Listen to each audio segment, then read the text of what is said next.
Fala, meus irmãos, boa tarde, bom dia, boa noite, ao horário que você estiver assistindo. Eu quero cumprimentar você com a paz do Senhor Jesus, dizer que você é muito bem-vindo e nós estamos aqui hoje para mais um episódio do Bleia Talk. Nós vamos estar apresentando para vocês hoje mais um episódio do Bleia Talk.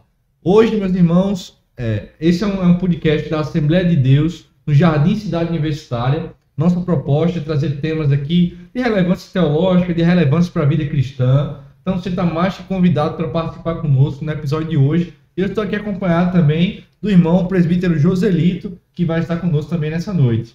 Olá, meus irmãos, a paz do Senhor, boa noite. Nós estamos hoje, como o Gabriel já falou, com mais um episódio do Bleia Talk, né? O podcast da Assembleia de Deus no Jardim Cidade Universitária. E hoje nós estamos com um tema muito bom, um tema muito relevante, chamativo e que vai causar muita curiosidade nos irmãos, aqueles irmãos que têm aquela vontade de saber mais sobre escatologia. E o tema é esse, escatologia. Amém. Fique conosco. Fique conosco, então acompanha aí, compartilha e no 3, 1, 2, 3. Aprende, crente!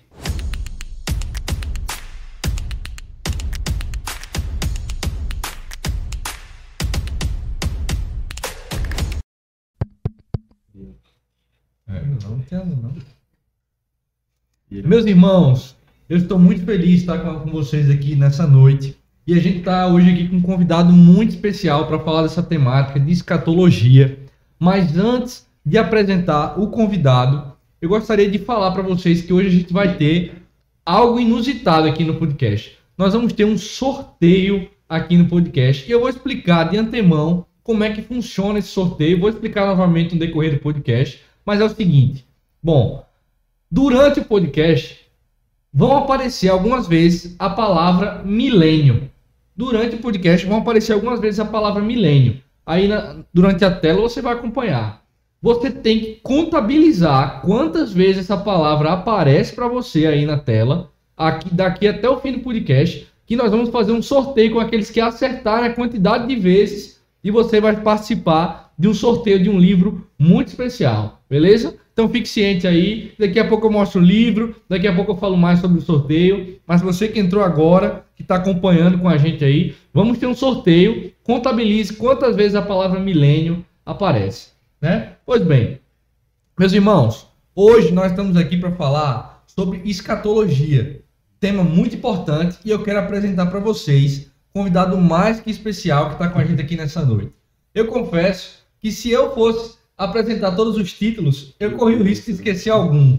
Mas ele pode falar por si próprio. E eu quero apresentar para vocês o irmão Basílio. Basílio, fica à vontade, seja bem-vindo. É uma honra ter você com a gente, meu irmão. Amém, meu irmão. A paz do Senhor. Desde já eu quero agradecer também ao convite, né? Para estar aqui no podcast, batendo esse papo, conversando um pouco sobre o texto, né? Sobre a palavra de Deus. Isso. E assim, eu acredito que hoje em dia, né, essa plataforma é uma ferramenta muito importante. É uma ferramenta muito boa didática, inclusive, para que as pessoas tenham acesso a uma informação de qualidade. Acho que chama de telespectador, né? Sou telespectador sim. Do podcast, já assisti alguns episódios e eu acredito assim, que realmente assim, é um espaço muito bom para a gente conversar, para a gente falar sobre temas tão importantes, né? Temas tão relevantes dentro da nossa sociedade de hoje. Tá? Certo? Amém, meu irmão. Que bênção, que coisa boa. Isso aí.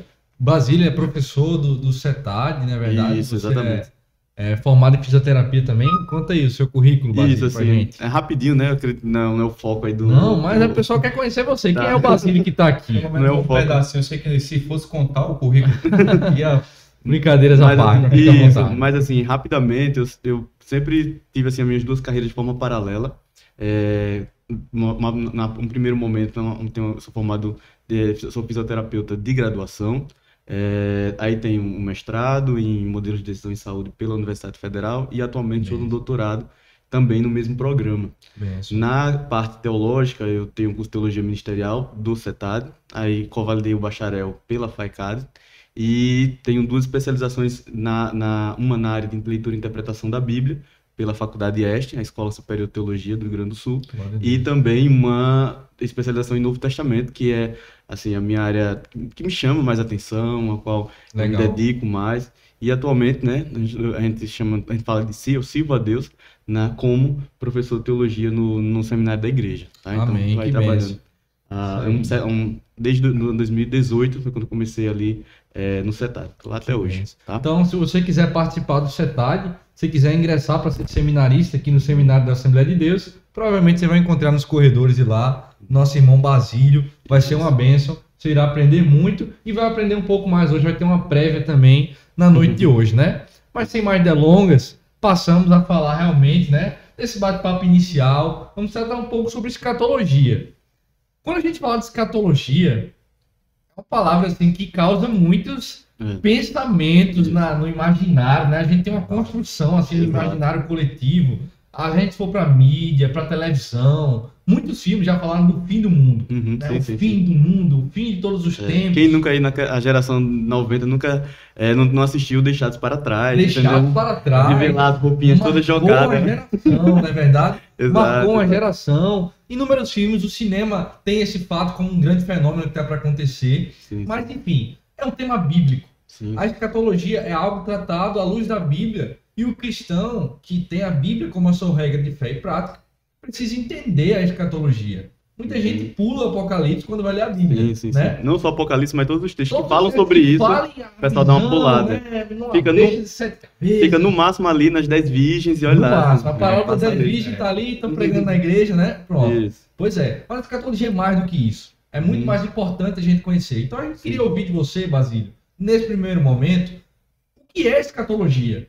Qual a importância da escatologia na vida do cristão, né? De uma maneira geral, para a gente dar uma pincelada aí introdutória. Entendi. Acho interessante, Gabriel, no sentido de a gente, antes de ir diretamente para o conceito, né, assim, do que é realmente a escatologia, esse estudo dessa doutrina, né, das últimas coisas, essa doutrina, ou esse desejo, essa curiosidade, ela é natural, ela sempre fez parte ali do ser humano. Então, quando a gente fala do ser humano, a gente tem que se lembrar que o ser humano é um ser curioso, é um ser ansioso, e essa curiosidade e essa ansiedade, ela vem de milênios, ela vem de séculos. Tanto é que no Antigo Testamento a gente já vê que já existia essa curiosidade sobre o fim de todas as coisas, ou seja, quando o Senhor iria finalmente livrar Israel dos seus inimigos, quando finalmente o Senhor iria reger Israel ali, com aquele reino de justiça e paz tão esperado. Então, assim, no Antigo Testamento já existia essa curiosidade, e no Novo Testamento essa curiosidade também se perpetua, né? Nessa ideia de que quando vai se dar o final de todas as coisas. Quando será isso? Quando será isso? Então, os próprios discípulos perguntavam ao Senhor sobre esse tempo, o próprio apóstolo Paulo, né, no intuito de consolar os irmãos que estavam ali enfrentando perseguições, estavam enfrentando ali lutas, toda a repressão de Roma, toda a repressão judaica, ele também consola os irmãos com mensagens de esperança que também tem um cunho escatológico. E, além de tudo isso, né, nós temos essa grande revelação, que é o Apocalipse de João, onde tem esse relato de todas essas visões e tudo mais. E a gente vê, é interessante a gente ler o texto, a gente tem aquela sensação de que João dormiu, acordou e viu tudo, né? Acordou e começou a escrever. E o próprio texto mostra sessões de visões, sessões de revelações. E ele faz essas pontes, né? Então, quando a gente vai lendo o texto com mais cuidado, atentamente, a gente vê que é uma série de revelações. Então, quando a gente para estudar tudo isso, eu já acredito que é interessante a gente ver nesse primeiro conceito de escatologia, a gente primeiro, de uma forma didática, a gente separar o que é a escatologia do Antigo Testamento e a escatologia do Novo Testamento. Apesar de estarem conectados, de estarem interligadas, no primeiro momento, para a gente entender o que é realmente a escatologia, a gente precisa fazer essa separação. Então, primeiro a gente estuda a escatologia do Antigo, ler essa questão, toda a parte profética que está contida no Antigo Testamento e até avançar para essa escatologia aí do Novo e aí analisa, né, com mais cuidado. Exatamente, analisa ali o sermão profético, analisa o livro do Apocalipse, as epístolas paulinas. E aí a gente realmente faz essa síntese e consegue ter uma visão mais panorâmica do texto e sobre o tema também, sobre o debater e conversar um pouco mais sobre o tema, sabe? Legal. Então, a escatologia em si, realmente esse estudo, o estudo dessa doutrina, né, das últimas coisas. Então, no final das contas, como é que tudo isso que a gente está vivendo hoje vai terminar, tudo isso vai acabar. Tá Então, tudo aqui, né? exatamente, tudo está aí no texto bíblico, talvez não para satisfazer a curiosidade humana como ele espera, mas aquilo que o Senhor reservou para os seus filhos, para a sua igreja, está descrita no texto. Eu tenho percebido, sabe, Gabriel, Sim. que infelizmente nos dias de hoje o mundo, né, a gente fala que é a sociedade e tudo mais, quer cada vez mais descaracterizar a escatologia. Quer cada vez mais colocar ali no campo da metáfora, no campo da alegoria, é quase subconsciente coletivo, né? Isso. Campo ali, a coisa. Exatamente, falar, não, ali é só realmente algo que os crentes inventaram para poder dar fundamento às suas doutrinas, às suas religiões.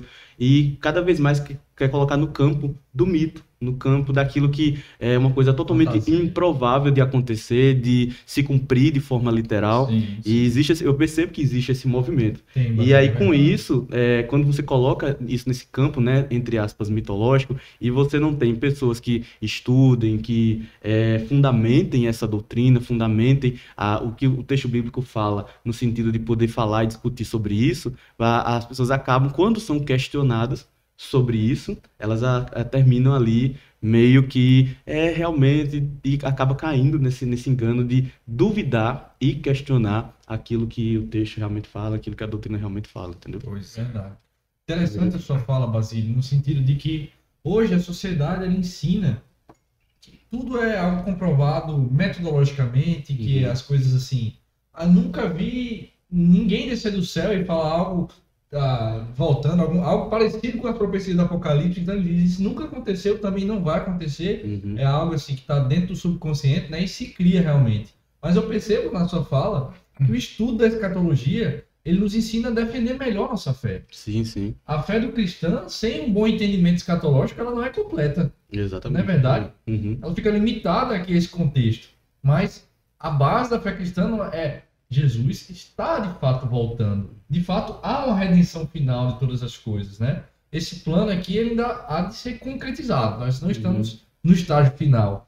Mas eu queria perceber e perguntar a ti, Basílio, por que você acha que o pessoal tem mais dificuldade nessa interpretação da escatologia? Qual a maior dificuldade que você acha que as pessoas encontram de fato? Né? É engraçado que essa pergunta a gente vê muito na sala de aula, né? Quando a gente discute sobre isso. Nós tivemos uma disciplina recente, livros escatológicos, onde a gente estudou Daniel e Apocalipse, e aí, por ser uma disciplina assim tão interessante, eu propus para a coordenação pedagógica, colocássemos ela como curso livre, que as pessoas pudessem fazer, e ali foi montado um curso de extensão, online mesmo, para que as pessoas ali pudessem ter acesso a essas aulas, estudar e conhecer um pouco mais, e quando chegar na sala de aula quando o assunto era realmente escatologia, nós ainda vai falar sobre isso, o próximo passo agora é o arrebatamento da igreja, o próximo tema agora vai ser sobre a grande tribulação, as pessoas já colocavam logo a mão na cabeça com aquela sensação de que não iriam entender aquilo que está sendo explicado. E aí eu tentei ali desmistificar isso daí, falou, não, a questão da escatologia, ela não é complexa, agora também ela não é trivial. Sim. Então, o que é uma coisa trivial? É uma narrativa mais simples, uma narrativa mais fácil. Então, eu percebo que no nosso meio, as pessoas elas têm uma facilidade muito grande de pregar, de preparar os seus sermões em textos que contenham narrativas. As pessoas gostam muito de pregar em cima da história de Abraão, na história de Moisés, enfim, tantos personagens bíblicos, tanto do Antigo. Quando a gente vai para o Novo Testamento, o pessoal gosta das narrativas dos milagres. Mas aí quando é uma parábola que precisa explicar um pouco mais o contexto, as pessoas já têm um pouco mais de receio, mas quando a gente fala, as narrativas elas são mais fáceis, elas são de compreensão, de leitura, de explicação e tudo mais. Porém, quando o assunto é escatologia, ela exige um pouco mais do leitor da Bíblia. Porque assim, ele vai primeiro ter que ler os textos bíblicos integralmente. Então ele não vai poder, por exemplo, fazer um pequeno recorte do texto. É o que as pessoas fazem muito, você pegar um versículo e montar uma pregação, fazer um sermão textual. Você pegar um versículo e fazer um estudo sobre aquilo ali. Então, quando o assunto é escatologia, você não pode recortar, fazer pequenos recortes. Para que você entenda algo que seja até micro no sentido, você precisa ler o macro, você precisa ler um volume textual maior. E aí esses textos acabam te levando para outros textos. E aí você começa a criar essa cadeia, né, de textos, e quando você vê, você já leu 2, 3 livros da Bíblia tranquilamente, quando o assunto é esse. E as pessoas têm essa dificuldade, eu percebo que as pessoas têm essa dificuldade de fazer essas pontes. Então, a gente tira pelo próprio Daniel mesmo. As pessoas consideram Daniel como o Apocalipse, entre aspas, né, do Antigo Testamento. Muita gente só fica na primeira parte de Daniel, na parte histórica, que é os 6 primeiros capítulos. Então, assim, Daniel chegou na Babilônia, e aí depois ali do banquete, né, de Beltesazar, pronto, não acabou. Se contaminou, depois teve isso, exatamente. Foi uma fornalha, foi uma covalia lá, pronto, acabou. Acabou Daniel. Então, quando chega nas visões, né, nos sonhos que Daniel tem, as pessoas elas já se assustam bastante. E que, na verdade, assim, não é para a pessoa se assustar. É para a pessoa realmente enfrentar esse desafio. Acho que a primeira barreira que a pessoa precisa quebrar é o da leitura. A pessoa precisa ler.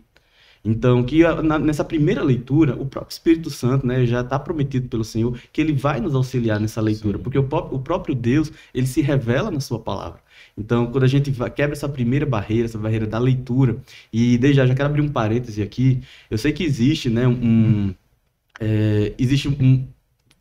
digamos assim, um hábito do uso de algumas versões bíblicas no nosso meio. Então, existe uma tradição que no culto a gente usa a ARC, né? Almeida Revista Corrigida, na leitura da liturgia e tudo mais. Porém, a gente sabe que a língua, ela é viva. Ela muda a cada dia. Então, o que talvez a minha geração está falando hoje, a próxima geração já não vai entender, e assim sucessivamente. Então, quando a gente fala de leitura, principalmente de leitura de textos complexos, ou não triviais, né? Não de textos complexos, mas de textos não triviais, que seja uma versão onde as pessoas elas tenham essa facilidade de ler e compreender. Então, assim, uma NVI, por exemplo, uma NVT, ou até a NTLH mesmo, que as pessoas têm tanto preconceito, pode ter certeza que a experiência de ler o texto, ela muda completamente. É verdade. Porque a Almeida Revista Corrigida, ela usa, né, próclise, mesóclise, ela usa palavras que realmente, assim, nos dias de hoje a gente não usa. Uma leitura acaba se tornando, uma leitura que já é difícil, acaba se tornando mais difícil ainda. Então, a versão que você escolhe, ler o texto sagrado, muda muito a forma que você estuda a palavra de Deus. Então, assim, pega a sua Almeida, vai pro culto, lê e tudo mais. Porém, na hora de ler, de estudar a palavra em casa, de fazer o seu devocional, sempre deixo esse conselho para meus alunos: procure uma versão a qual você leia e que essa versão, ela traga esse conhecimento, esse entendimento de uma forma mais simples, de uma forma mais fácil, né? Que Deus, ele não quer ser complexo para você, ele quer se revelar para você através dessa palavra, né? Então, eu vejo muito por essa ótica. Mas, fechando esse parênteses da versão e voltando para a ideia da dificuldade que as pessoas têm, eu acredito que é bem isso, Gabriel, essa barreira, né, da leitura. Então, as pessoas elas têm esse medo de ler e não entender. Então, leia primeiro. Primeiro a gente lê, e aí depois de terminar, a pessoa pensa, realmente, entendi ou não entendi? Sim. Então, o que eu entendi, sei lá, desse texto foi 50%, então agora eu vou atrás dos outros 50%. Então, vou procurar um pastor para tirar uma dúvida, vou ler um comentário, vou procurar informações para compreender aquilo que eu não entendi naquele texto, sabe? Verdade. Eu vejo assim. Isso é bem interessante, porque dificilmente a gente vê, pega lá Apocalipse 17, ou sei lá, tá falando da grande meretriz, uma mulher que, o dragão, aí você vai lendo e vai vendo, né, os cavaleiros, e os selos, o pessoal vai vendo tudo isso e lê e não entende aquilo. Às vezes até a própria versão, ela atrapalha na nossa compreensão nesse sentido, né? Sim. Dificulta. E você falou a questão de uma Bíblia com a linguagem mais acessível. De fato, no meu devocional eu gosto muito da NVT, cara. Sim, a NVT eu acho uma Bíblia muito boa para ler, eu sempre uso ela aqui no iPad para dar uma lida, mas é muito verdade. Tô acompanhando aqui, eu tô vendo muita gente falando desse tema muito bom, elogiando muito, o pessoal da mocidade está muito presente aqui. Quero mandar um alô aí para João Miguel, para a irmã Eliane, em especial também para o nosso pastor Toniel. O pastor Toniel está acompanhando a gente. Quero mandar um abraço para o senhor, dizer que sem o senhor não seria possível a gente estar aqui. É um amigo que nos apoia e é uma bênção de verdade. Basílio, ainda nesse contexto introdutório sobre a escatologia, queria que você desse assim um flash talk, um momento rápido para dizer quais são os assuntos que estão englobados dentro hoje da sistematização da escatologia. né? Quais os assuntos, quais são os temas, os tópicos, quando você vai fazer curso básico de escatologia, quais os tópicos que a gente encontra lá? Só para o pessoal ter uma noção, que a gente não tem tempo para aprofundar cada um deles, né? Mas para o pessoal ter uma noção. O que é que trata, né? Não, quando a gente fala de escatologia, eu acredito que o primeiro ponto, né, indiscutível, inclusive ele é um dos primeiros que aparecem até, ainda fala sobre ela, né, nos capítulos sobre a doutrina dos fins dos tempos, na Declaração de Fé das Assembleias de Deus, mas o primeiro ponto é o arrebatamento. Então, o arrebatamento ali a gente estuda, fala bastante, né, sobre isso. Então, como vai acontecer? Sim. O quando a gente já não entra mais tanto nesse mérito. Mas como vai acontecer? Essa vinda de Jesus, essa segunda vinda, segunda vinda, terceira vinda, a gente fala sobre isso. Passado o arrebatamento, acredito que o segundo assunto também muito discutido é a grande tribulação. Tá? Então, a grande tribulação, como ela vai acontecer, que governos são esses que vão se levantar, quem vai estar aqui na grande tribulação também é uma discussão aí de séculos, que a gente não tem como chegar num consenso sobre isso, tanto por conta do texto, como também por conta das linhas de interpretação que ele exige, mas a grande tribulação também é um grande tema. Passado a grande tribulação vem Armagedon, que aí é uma grande curiosidade que o pessoal tem, quando vai acontecer, é literal, não é fim do mundo, não é... Então, o que é o Armagedon, é isso. Exatamente, então, Armagedon, o pessoal fala muito, milênio também. Então, da mesma forma como a grande tribulação gera uma grande curiosidade e expectativa também, como o milênio também ele traz esse ponto de interrogação, né? E também a menção do trono branco, mas nem tanto. E também os juízos, né? Os juízos de Deus, como vai ser esse galardão que o Senhor vai dar para os seus filhos, para a sua igreja. Israel e a igreja também é algo, né? Isso, exatamente. Assim, a questão de Israel, como é que ela vai ficar nessa grande tribulação? Tem salvação na grande tribulação? Não tem. Então, tá nesse escopo aí da grande tribulação, tá? Então, quando eu vejo que as pessoas têm menos curiosidade, por exemplo, de saber como é o dia a dia, como será o dia a dia no céu. Como será a rotina. Como será a eternidade, a rotina, né? Vai ser lá um condomínio de luxo, um condomínio celestial. As pessoas, o que é esse lugar de muitas moradas? Então, as pessoas, pelo menos os meus alunos, né, eles não questionam muito sobre isso. Até porque eu acredito que o maior desafio é chegar lá, tá lá. Então, depois que tá lá, como será? Eu lembro que uma vez a gente entrou numa discussão sobre isso, a questão do choro, né? De como se a gente quando a gente chegar no céu, se a gente vai chorar, quando terminar tudo isso, a gente chegar lá, se vai existir esse choro, porque o texto fala, ele enxugará os nossos olhos toda lágrima. Então, se ele vai enxugar, é porque alguém vai chorar. Tem gente chorando no céu? E aí, se ele vai chorar, quem vai ser esse consolo? Esse choro vai ser de quê? Então, as pessoas elas não falam muito sobre isso quando o assunto é escatologia. Mas, quando vai acontecer? E o arrebatamento, e grande tribulação, e Armagedon e milênio, para mim, são os pontos aí que o pessoal mais pergunta, mais discute, entendeu? Show de bola. Então, feito esse bate-bola inicial, você que tem sua dúvida, a gente não teria como eu mencionei, a gente não teria como tratar aqui de cada um desses temas, porque se a gente for falar aqui do milênio, as correntes amilenistas, pré-milenistas, enfim, as diversas correntes, né? Tribulação, pré-tribulacionista, pós-tribulacionista, a gente arruma muita confusão aqui e também não teria tempo suficiente, ia ficar muito longo, né? Mas você que tem a sua dúvida, vai anotando. Esse texto aqui, essa dúvida, pode anotar e registrando aí no chat, que hoje a gente vai responder todas as perguntas que tiverem aqui, certo? Mas assim, também percebi na sua fala inicial, e aí a gente já entrando para esse segundo momento, você mencionou para a gente que a escatologia ela é algo que está presente também no Antigo Testamento. Isso, né? Exatamente. Também existe no Antigo Testamento textos escatológicos. Quem nunca leu Daniel, né, falando ali sobre as 70 semanas, a gente fala, Daniel foi um homem que teve visões tão profundas, né, tal qual a de João no Apocalipse. João é uma maior proporção, mas tal qual, né? Isaías também tem alguns textos que falam de algum cunho escatológico, dependendo da linha de interpretação. Mas eu queria, Brasília, que você desse esse panorama no Antigo Testamento. Onde está presente a escatologia? Como que ela funciona? É algo mais literal? As profecias que estão lá? Como é que funciona isso? É interessante quando a gente fala de escatologia do Antigo Testamento, que é algo realmente pouco discutido, pouco se fala sobre isso, né? Quando a gente fala escatologia, a gente lembra muito de João, do Apocalipse no Novo Testamento, Sim. mas do Antigo Testamento também tem textos escatológicos.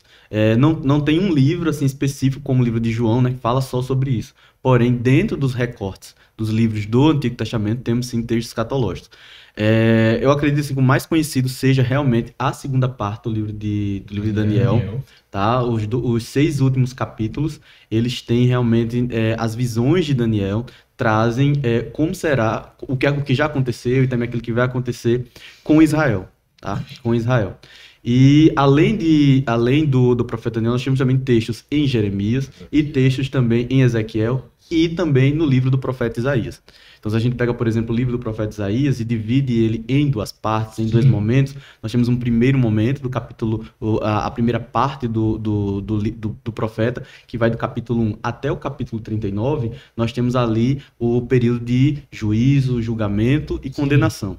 Apesar de termos ali um ou outro capítulo messiânico, mas esse é o principal tema do Isaías, né? Então ele traz realmente ali aquelas profecias que, como a gente chama no dia de hoje, né? A curto prazo, aquilo que vai acontecer ali no momento breve, porém também tem as profecias que irão acontecer no futuro. Então, nessa primeira fase. Já na segunda fase, na segunda parte do livro, nós temos o resgate de Israel das mãos ali dos babilônicos e tudo mais. Então, essa segunda parte do texto, nós temos tanto uma interpretação que vai no seu sentido literal, que é a restauração de Jerusalém, a saída do povo da Babilônia, a chegada no povo em Sião, em Jerusalém, a restauração do templo, e ali a gente começa se já existia uma semente de uma expectativa messiânica, ali floresce naqueles textos com aquela profecia.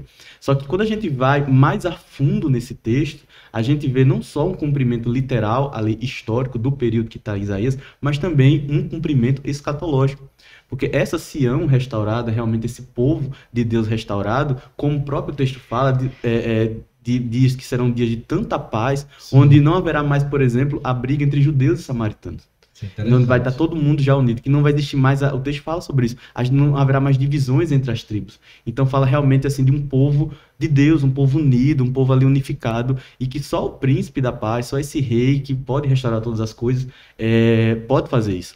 E isso ainda não se cumpriu. Tá? Isso, o texto já passou, isso ainda não se cumpriu. Então isso vai para uma interpretação escatológica, do Antigo Testamento.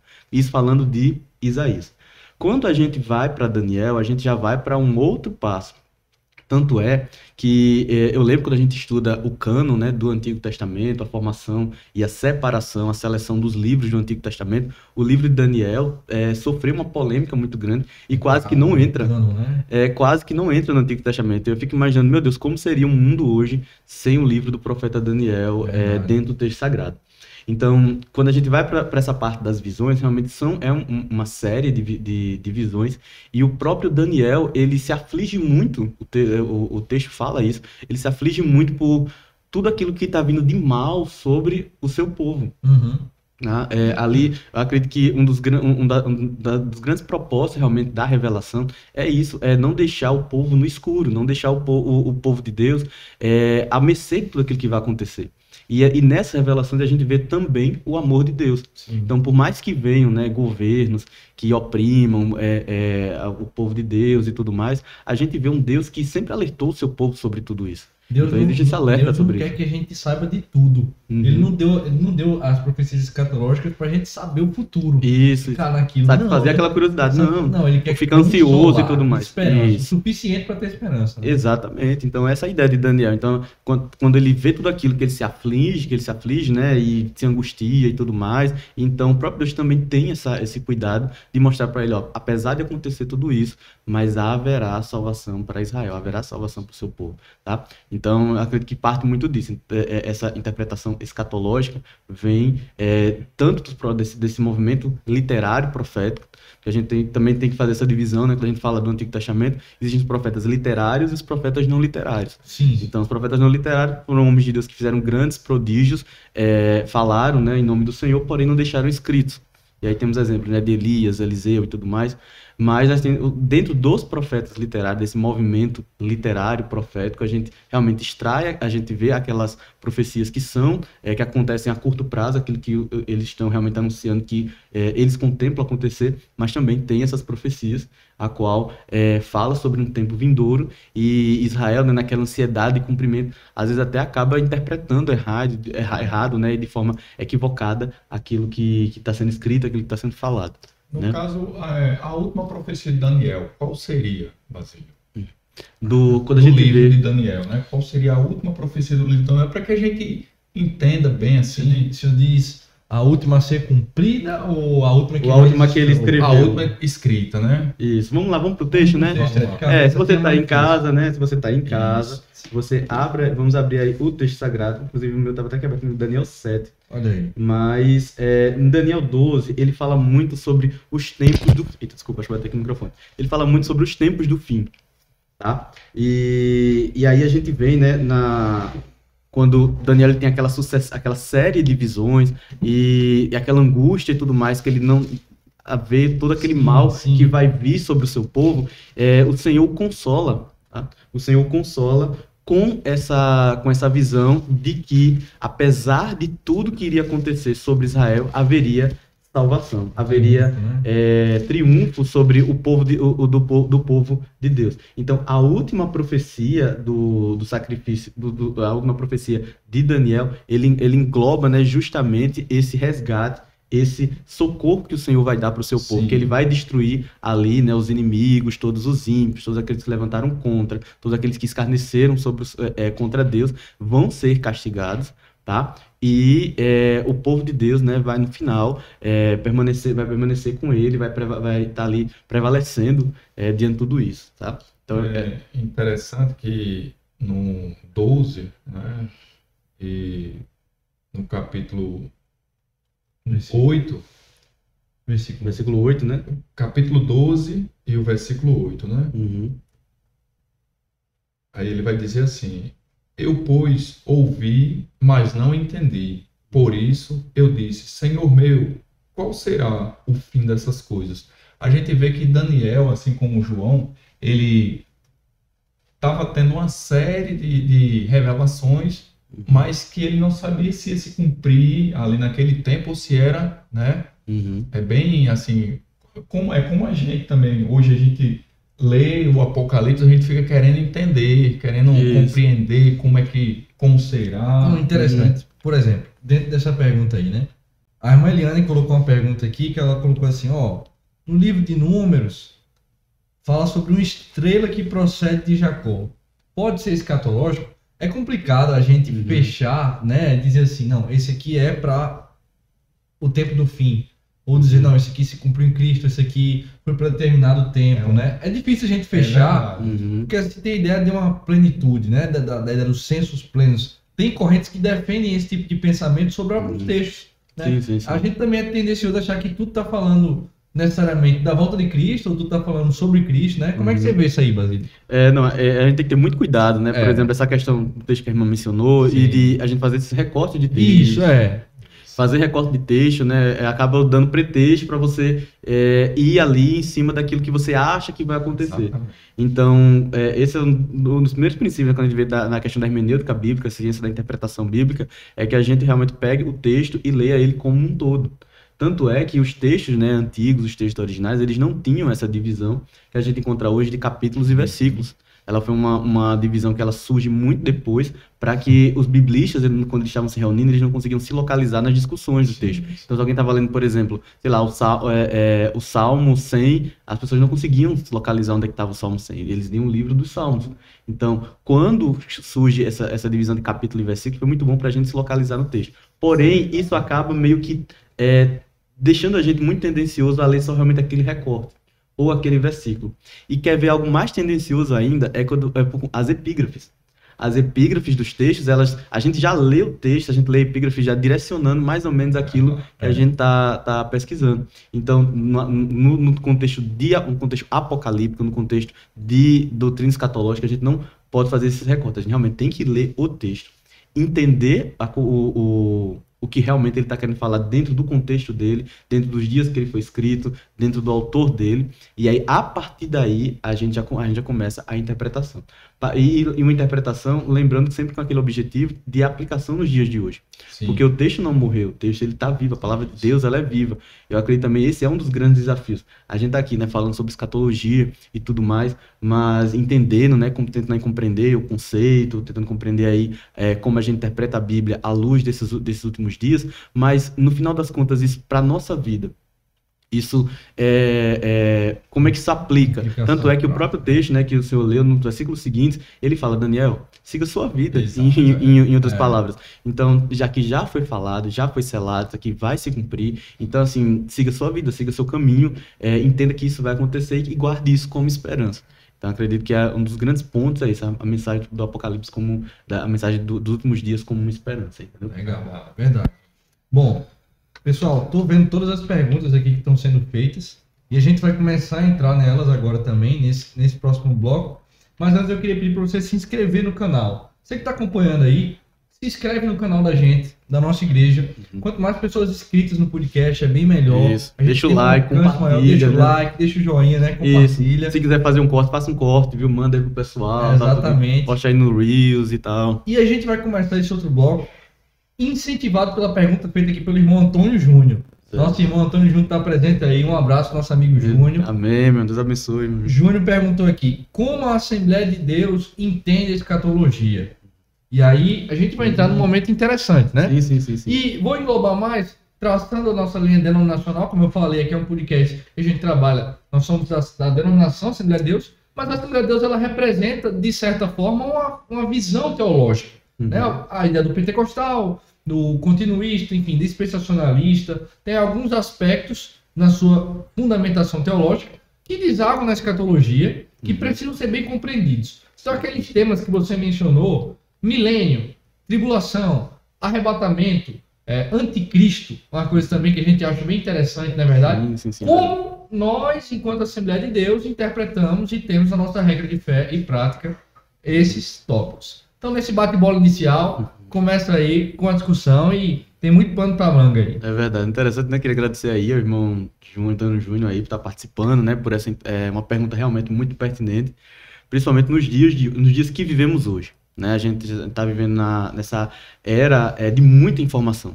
E é tanta informação que a gente, primeiro, muita gente não tem a maturidade de fazer esse filtro, de filtrar, direcionar para poder compreender. Então, acaba às vezes bebendo de várias fontes, e aí quando chega dentro do seu contexto, eu digo contexto assim, de dia a dia mesmo, de igreja, não cheio de dúvidas, de questionamentos, e não sabe nem naquilo que crê mais.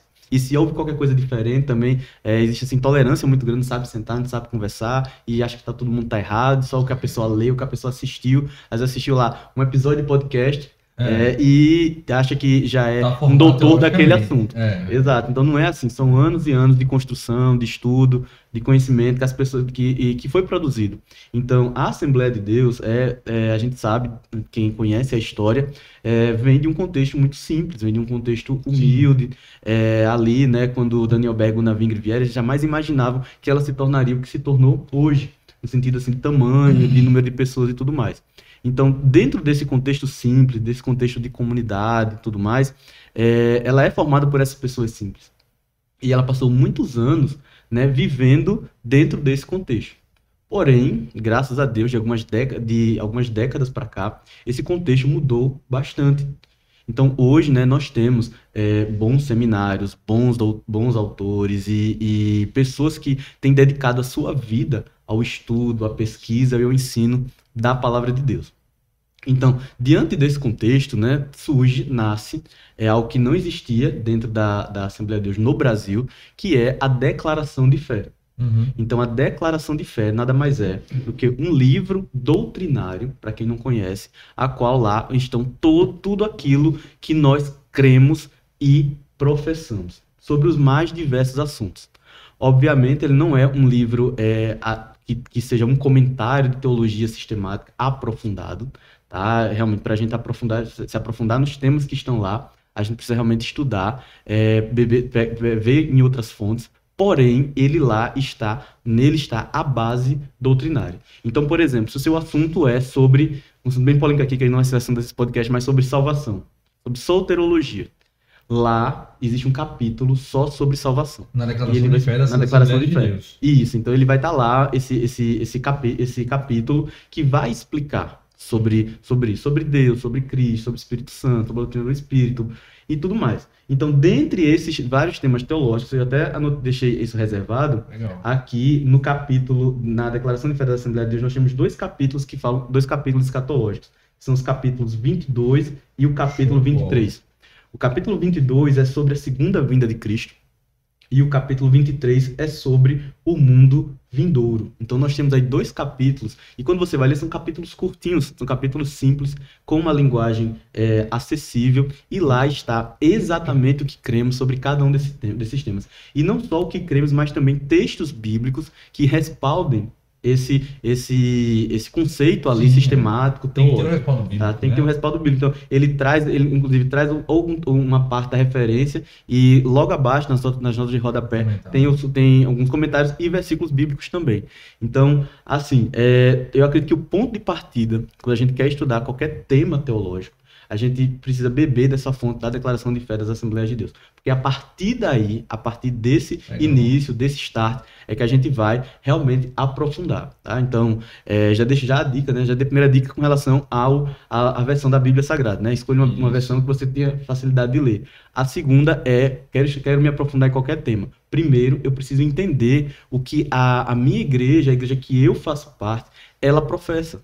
Naquilo que ela acredita. Porque assim, a igreja do fulano, ela acredita naquilo, a igreja do cicrano. YouTube lá, quem pastor do YouTube fala isso sobre escatologia. Exatamente, aquele pastor tem 10 livros já escritos, ele tem best-sellers, ele é conhecido disso no Brasil e no mundo, tem igreja nos Estados Unidos, tem igreja, tem aquilo. As pessoas olham muito para isso, mas, e no final das contas, no meu dia a dia de igreja, a igreja que eu faço parte, ela acredita em quê? E aí, nesse ela acredita em quê? A gente vai para a Declaração de Fé das Assembleias de Deus. Então, na sala de aula acontece muito esse debate, tá? Até porque é um debate assim, aberto, né, sobre isso. Então, quando um assunto diverge daquilo que aquela pessoa espera, por exemplo, eu sempre falo, sim, mas você está onde? Você está numa Assembleia de Deus. Você está numa sala de aula, de um seminário confessional. Sim. Então, dentro desse contexto confessional, nós cremos, meu irmão, nisso. Então, a gente não pode atar, né, o conhecimento a ninguém. Mas, quando a gente faz parte desse contexto assembleiano, então é interessante que a gente leia, que a gente estude autores assembleianos. E aí, falando nisso, pessoal, não estou querendo aqui doutrinar ninguém, nem querendo proibir. Exatamente, Gabriel. Exatamente isso. Então, não querendo proibir ninguém de ler. Todo mundo pode ler o que quiser, pode ler, pode estudar, pode pesquisar. O conhecimento aí é livre. Porém, é interessante que a gente entenda primeiro, antes de entender tudo isso, primeiro, onde você está e aquilo que você faz parte, né? Sim, exatamente. Eu acredito que o ponto de start é isso. Né? Então, como que a gente vai tratar aqueles temas que a gente mencionou lá, com base na declaração de fé? Se a gente pudesse elencar assim de forma rápida, qual é o posicionamento da Assembleia de Deus quanto àqueles temas que a gente elencou? Sim. Então, dentro do sumário da escatologia, né? Uhum. Como que a gente pode analisar? O primeiro tema que a gente poderia colocar aí, você disse que ele é dividido entre a segunda vinda de Cristo e o reino vindouro. Isso, então, a gente fazendo essa discussão, né? Partindo desse ponto de partida, segunda vinda de Cristo, como a gente se posiciona nos temas que estão lá dentro? Isso. O primeiro ponto que ele fala, Gabriel, é o arrebatamento. Né? Arrebatamento da igreja. Então, segundo a Declaração de Fé das Assembleias de Deus, o arrebatamento da igreja, a forma que a Assembleia crê, é que ele acontecerá de uma forma inesperada, ou seja, tanto é que ele utiliza até a palavra rapto, né? Será uma espécie de rapto. Então, da mesma forma que uma pessoa ela é raptada de forma ali que de uma forma inesperada, sequestro entre aspas, você nem pode falar essa palavra no YouTube, mas enfim, ele vai acontecer dessa forma. Ou seja, então, nós temos aí uma vinda de Cristo dividida em duas fases. Uma primeira fase de uma forma invisível. E essa forma invisível seria o que a gente chama de arrebatamento da igreja. Então, nós, aqueles que estivermos vivos, seremos arrebatados para viver para sempre com ele.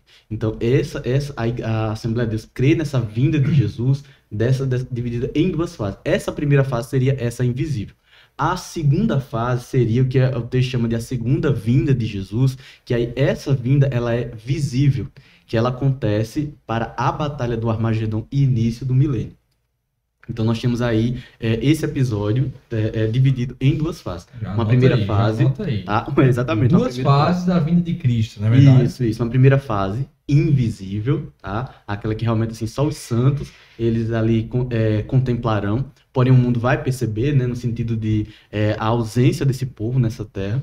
E a segunda fase, né? A segunda fase dessa vinda é realmente essa chegada, onde ele vai vir com os santos para, primeiro para essa batalha e instalar ali o milênio e o povo governar junto com ele, tá? Então legal, a gente entende dessa forma. Tá? Tem alguns irmãos perguntando aqui algumas questões, mas que a gente vai respondendo. Por exemplo, tem palavra aqui, o irmão podia explicar mais sobre o que é dispensacionalismo? Vai desaguar, consequentemente, também em algumas questões que vai ter uma implicação teológica, não é o foco central, mas vai ter uma implicação que vai desaguar, né?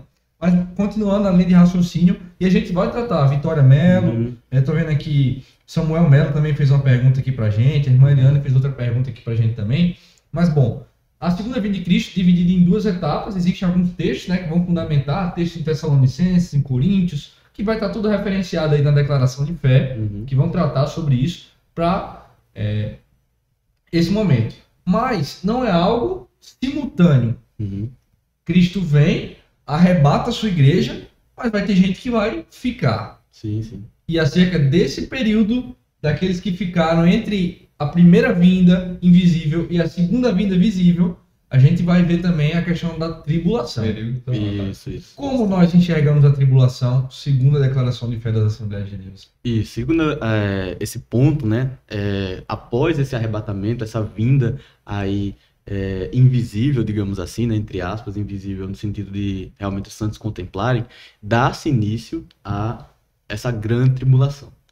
E, inclusive, né, dentro dessa mesma linha de interpretação, já fazendo um paralelo com o Antigo Testamento, seria a última semana das 70 semanas de Daniel. Tá? E só já trazendo aí uma curiosidade, né, a gente tem que ter cuidado na tradução dessa palavra semana. Porque no original, a gente tem, na verdade, aqui no Ocidente, a semana, né, como diferente 7 dias. Né? E no mundo oriental, dentro do contexto de Daniel e dentro da língua hebraica, essa palavra ela é diferente, entendeu? É diferente esse período. Então não são 70 semanas, é mais ou menos assim como são 7 períodos de 7. Então é um tempo muito maior do que 7 semanas aí. Mas essa última semana de Daniel, para o cumprimento de todas as coisas, seria a grande tribulação. Então nós cremos num período que será um período literal de 7 anos. Tá? E esse período realmente assim primeiro para o castigo de toda a maldade humana e também para a preparação e purificação de Israel. Legal. Tá? Então a grande tribulação realmente vai ser um período muito difícil. Inclusive, né, boa parte do Apocalipse, eu arrisco dizer, mais de 50% do Apocalipse é sobre esse período. Então nós temos ali uns textos iniciais onde Cristo se apresenta e nós temos o perfil, né, do que seria a igreja nos dias de hoje, o comportamento das igrejas daquela época, traçam um perfil do que seria a igreja de Cristo hoje, das suas mais diversas formas, e passado daí já se começa sobre essa tribulação. E aí isso percorre quase todo o livro do Apocalipse. Então o livro realmente trata muito sobre isso, ele fala muito sobre a grande tribulação. E aí já nos seus últimos capítulos é que ele vai para as demais fases dessa revelação, dessa história. E aí engloba Armagedon, milênio, e depois a libertação, e aí os novos céus e a nova terra. Então a gente tem realmente boa parte do livro do Apocalipse falando sobre essa grande tribulação, falando sobre essa tribulação que vai vir sobre a terra. Tá? Pronto, aí tem uma pergunta aqui que diz: quando e como o Armagedon acontecerá? Você já respondeu que uma parte, o Armagedon acontecerá após a tribulação. Isso, no período da tribulação. Isso, no finalzinho ali da grande tribulação. Tá? O Armagedon dentro, né, nessa linha de interpretação da teologia pentecostal clássica, nessa forma que nós vemos, acontecerá ali de uma forma literal. Ela numa região específica ali da região que a gente chama da região da Palestina hoje. E isso fica ali aproximadamente, só dando uma cidade como referência, a 30 quilômetros da cidade de Nazaré. Então fica entre... Ele esteve lá por esse muitos. Não, por lá não, rapaz. Foi lá porque eu estive na Grécia. Mas ainda vou chegar na Terra Santa. Eu creio que ainda vou fazer essa... Ainda não. Eu fui esses dias eu visitei Atenas, né? Visitei alguns lugares da Grécia, visitei Corinto, algumas cidades a qual o apóstolo Paulo pregou na sua segunda viagem missionária. Que legal. Então, assim, é um lugar impressionante. Só abrindo parênteses aqui, pessoal, é um lugar assim, impressionante. E outra coisa é você chegar lá e ver os lugares bíblicos, né? Os lugares que o texto bíblico traz. Mas ainda não fui na Terra Santa, mas eu vou, tá? Mas eu vou, se Deus quiser. Então, nós temos... A região da Armagedon é onde? Estou pedindo para repetir aqui. Na região norte da Palestina, próxima à cidade de Nazaré. Nazaré. Tá? Isso. Então, assim, é uma região, tanto é que é uma palavra que ela é a junção de duas palavras, no caso de essa palavra Ar-Megido, então esse Armagedon é uma ideia daquela região perto do Vale de Jezreel,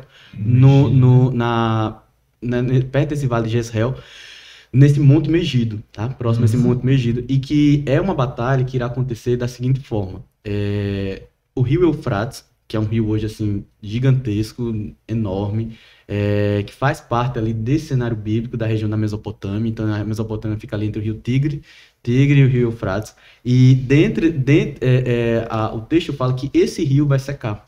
Nossa. E aí esse rio secando, todos os inimigos do povo de Deus do norte, né, ali dessa faixa oriental, irão descer, cruzar esse rio que vai estar seco para destruir Israel. E aí eles vão encontrar com o povo de Deus, né, nesse lugar, que é esse ponto de encontro. É porque a gente não está aqui com mapa para mostrar, né? Tá? Mas é um ponto de encontro do mais norte, da região um pouco mais ao norte de Israel, com esses povos do norte. Tá? E aí, muita gente fala, então vai ser a guerra do Oriente Médio. Não é uma guerra do Oriente Médio.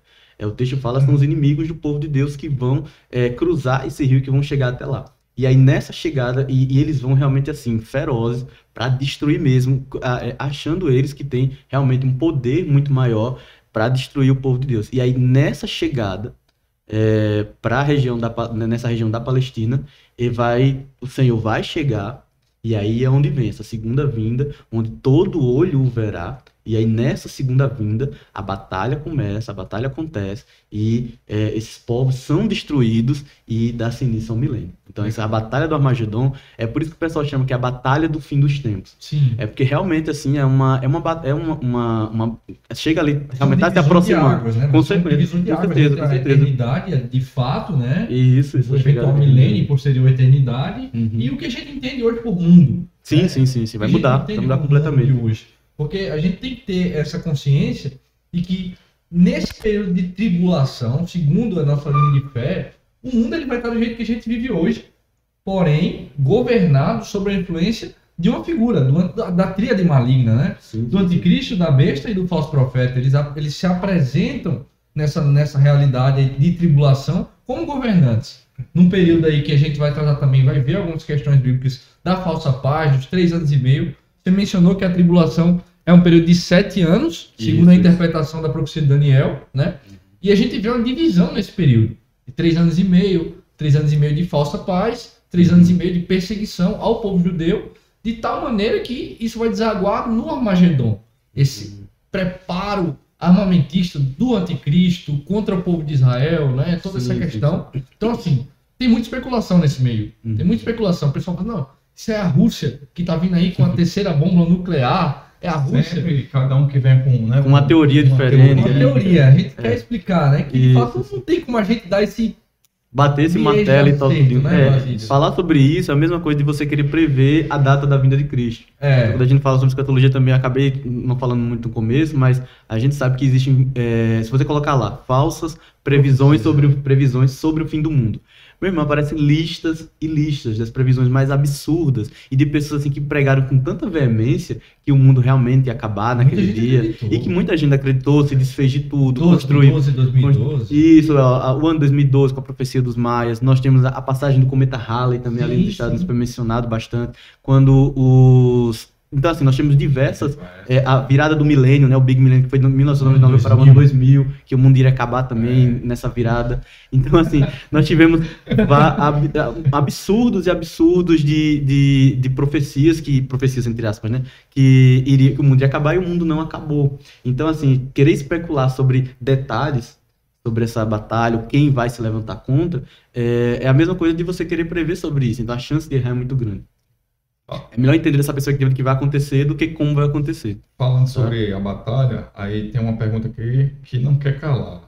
A igreja passará pela grande tribulação? Eita, essa pergunta realmente, ela clássica, né? É clássica, mas assim, acalmem o seu coração, tá? Existem, né, existem duas linhas de interpretação sobre isso a respeito da igreja do Senhor, que é a doutrina, né, pré-tribulacionista, tá? E a doutrina ali tribulacionista. Então, o que seria essa doutrina pré-tribulacionista? Que é a igreja, e aí já vou acalmando o coração de todo mundo, tá? Dos assembleianos, tá? Se você for de uma outra igreja, de uma outra linha, tá? Entendo, respeito, tudo mais.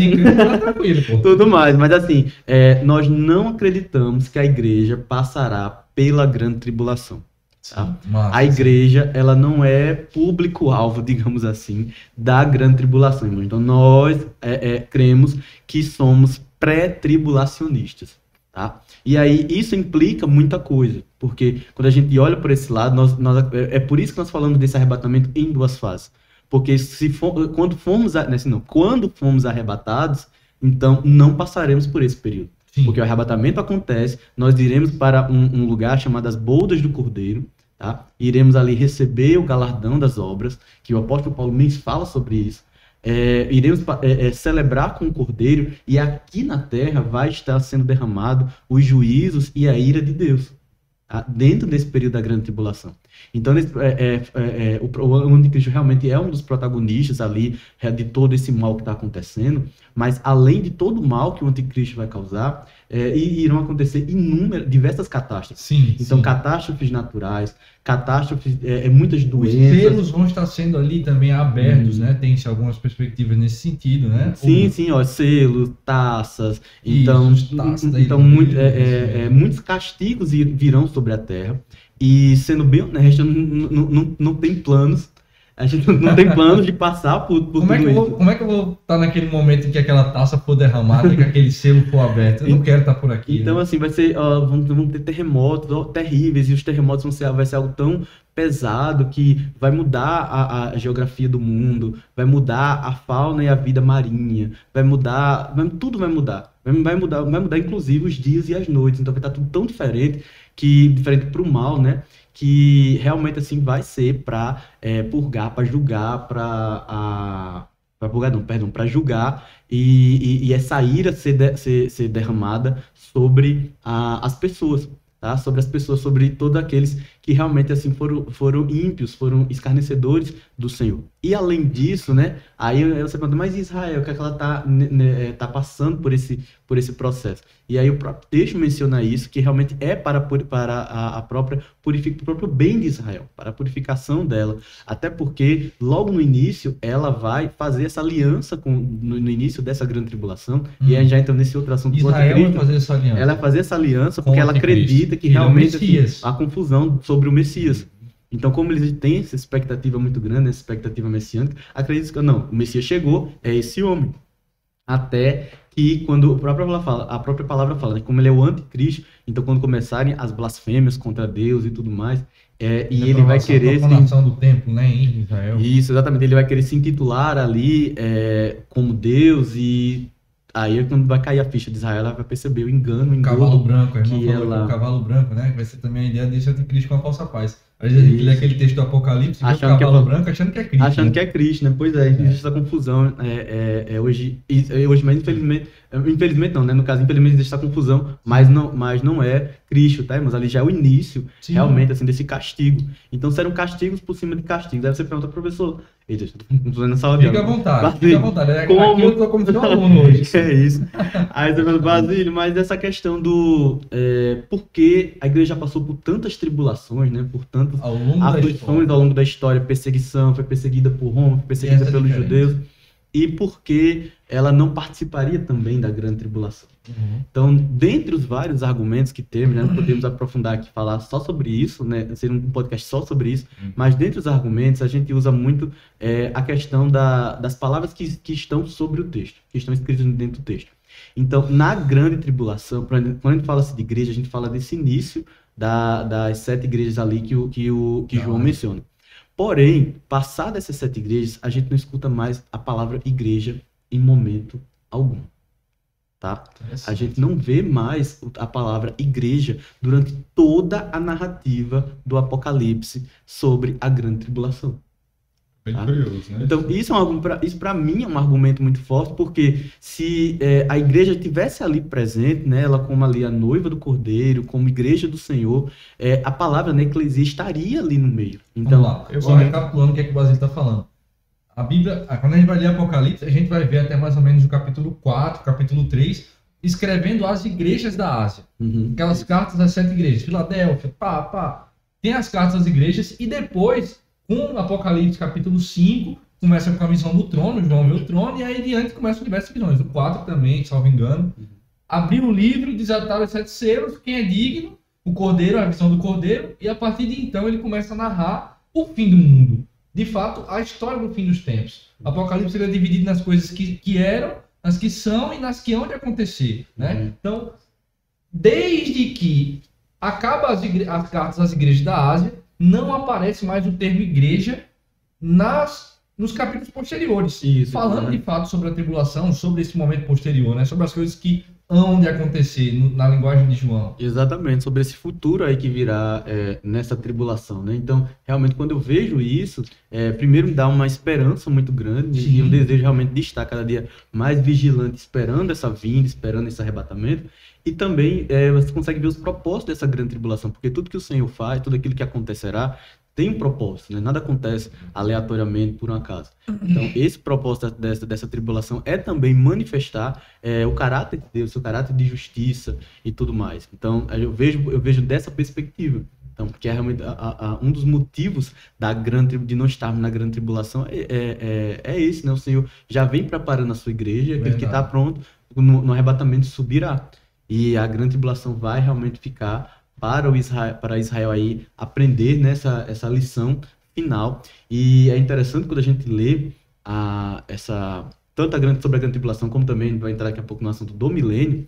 Então, o milênio ali vai ser um reino a qual o Senhor governará, será regido pelo Senhor.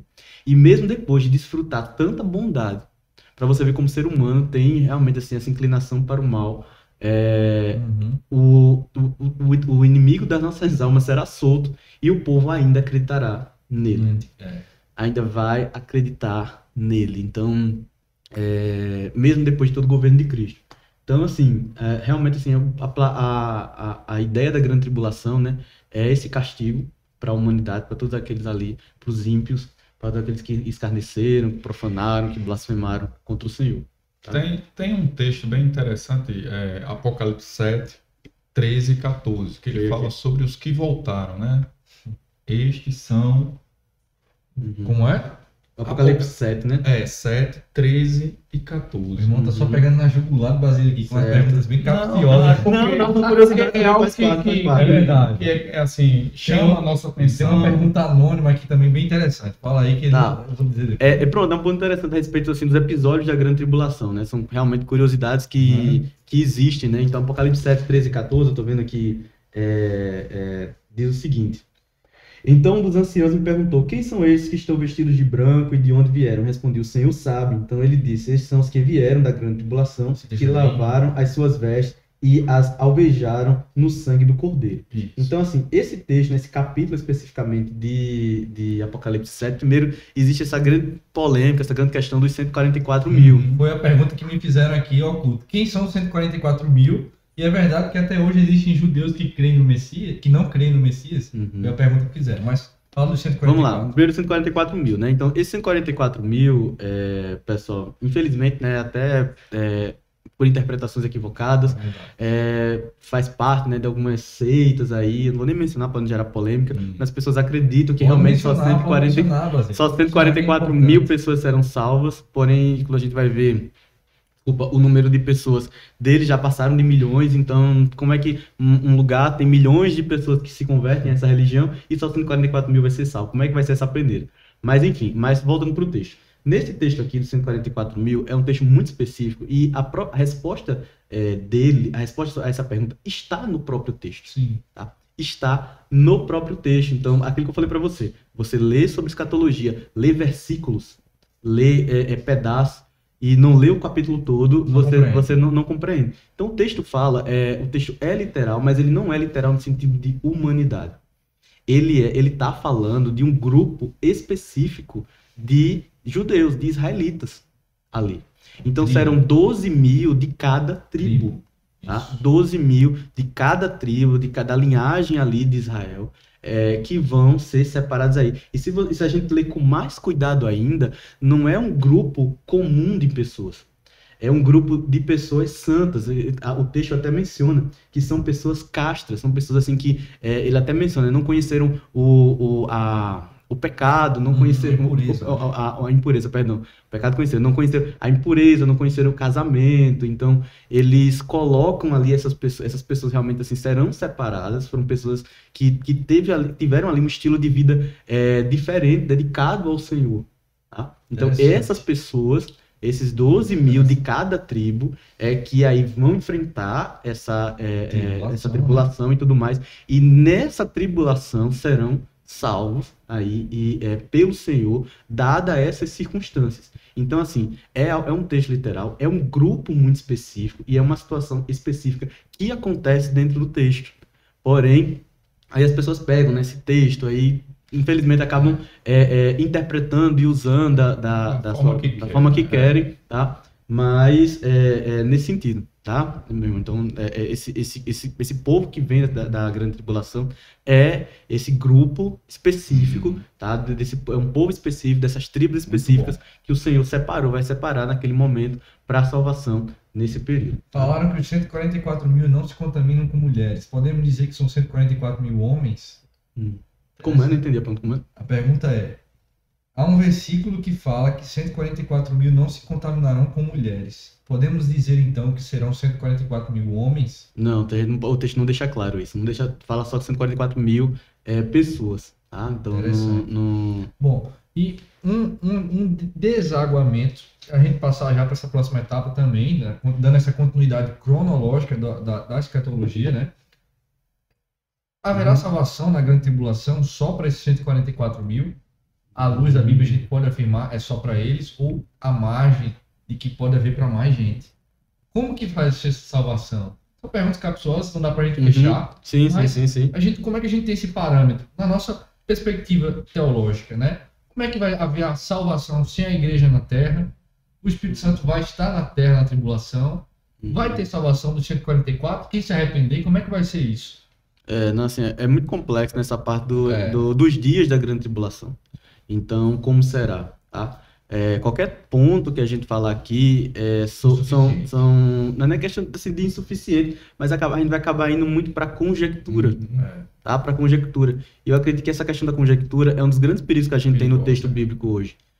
Por isso que eu sou muito do caminho da gente fazer realmente a interpretação da exegese bíblica e utilizando o método histórico-gramatical, que é a ideia de você ver o texto e realmente assim desarmado, no sentido de achar, eu acho que é isso, então vou procurar no texto até ele dizer aquilo que eu realmente a exegese, né? A exegese, trazer de fora para dentro do texto, e não do texto. Isso, então, assim, eu acredito muito nisso. Então, quando a gente vai para o texto bíblico, qual é a ideia que a gente tem de tribulação, né? Que as coisas vão ser exatamente como estão acontecendo hoje, porém de uma forma pior. E não vai ser dessa forma. Então, assim, vai ser um sofrimento tão grande. Tá? Como é que a gente imagina hoje o evangelismo? Através da forma digital, através, no contexto, né, que a gente vive hoje, através de evangelismo de rua, através de umas cruzadas, enfim. Mas naqueles dias, como você falou, a igreja não vai estar aqui na Terra. Tá? A igreja não vai estar aqui na Terra. Então, como as pessoas conhecerão o Senhor? Será através do testemunho de Israel que ela vai dar, né? Que aí ela vai se opor contra o anticristo e ela vai começar a ser perseguida por isso. E também vai ser conhecido pelo mundo, tá? E aí começa realmente assim o plano da salvação de Deus e apresentar a sua salvação através de Israel. Então, essa forma, fatores, né? são muitos fatores que levam a gente perceber, né, a perceber o texto, e aí se a gente acaba indo para o caminho da conjectura. De você ficar pensando, mas se acontecer isso, se acontecer aquilo. Então a gente tem que ter, né? É muito perigoso, é muito delicado de ver isso, assim, e a gente acaba dizendo assim, eu acho que vai ser assim. Então quando você vai para esse campo, né, do achismo, então acaba as bases, né, aquilo que fundamenta a sua resposta, acaba saindo. Mas assim, essa questão tem alguma coisa relacionada com as duas testemunhas que cita? Essa questão, como assim? Essa questão da salvação, na tribulação. Você diz de quem seria esse canal salvação, né? Sim. Não, o texto fala realmente dessas duas testemunhas, né? Inclusive tem... o texto é bem rápido sobre isso. Isso, muito resumido. Né? Fala só essa questão, esse episódio das testemunhas, o episódio do livrinho que acontece ali, é mais ou menos numa virada de capítulo, de tema, e justamente por ter um texto breve, a gente não consegue, entendeu? O texto só menciona isso daí. Só menciona essas testemunhas, só menciona esse episódio do livro, né, que ele entende que é a palavra e tudo mais. Mas, assim, a obra dessas testemunhas, aquilo que elas vão fazer, por onde elas vão andar, a que público elas vão atingir, onde elas vão alcançar, o texto ele não menciona isso. Ele não se aprofunda sobre isso, né? Fala que elas vêm com um propósito, infelizmente acaba sendo um propósito breve, né? Mas o texto ele não traz sobre isso, entende? Verdade.